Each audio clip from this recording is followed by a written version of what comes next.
I kind of found this beautiful merging between doing portraits that shape how our environments shape ourselves.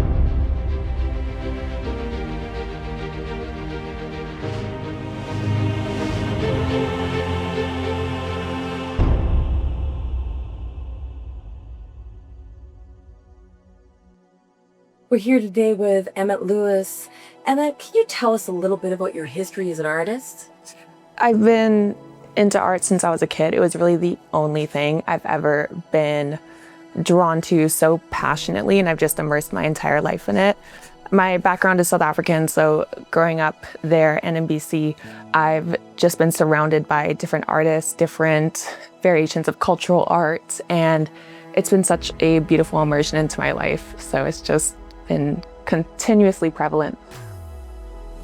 My art merges the environmental ecology that I grew up around in BC, so a lot of the nature there that I took inspiration from, and then the stylistic traditional practices of South African art. So I've really been fond of using a lot of textiles, a lot of beads.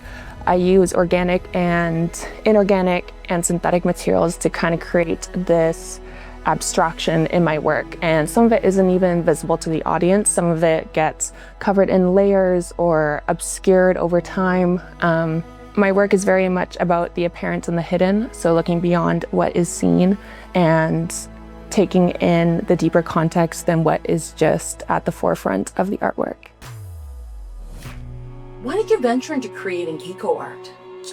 Art is essential. Art is valuable, and creative stimulation and artistic engagement really bridges the gap for art to be understood without academic barriers, without cultural barriers, without political barriers. It's something that you can look at and you could just feel and be able to take it in from a personal level. You don't need a certain type of scholarly degree or academic background to understand environmental degradation. You could just look at artwork and actually be able to see it for yourself. It's accessibility to be able to create art that is eco-conscious and sustainable, and that kind of can unite a community and bridge that gap for people that do not have availability to understand environmental degradation through like an academic perspective.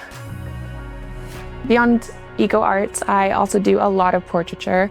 I love portrait works, but I also incorporate a lot of textiles and beads in that as well. And I kind of found this beautiful merging between doing portraits that shape how our environments shape ourselves. So it becomes eco arts, but through the perspective of self, through the perspective of humanity and how we see ourselves in nature. And that's also been a beautiful journey moving forward, seeing how those two parts, the portraiture and the environment, merge together.